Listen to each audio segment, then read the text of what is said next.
नमः।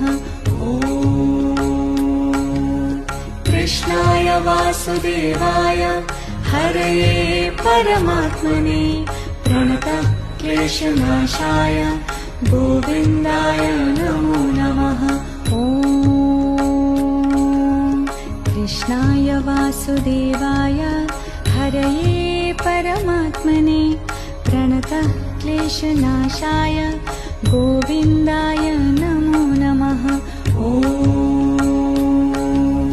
कृष्णाय वासुदेवाय हरये परमात्मने प्रणतः क्लेशनाशाय गोविन्दाय नमो नमः। कृष्णाय वासुदेवाय हरये परमात्मने प्रणतः क्लेशनाशाय गोविन्दाय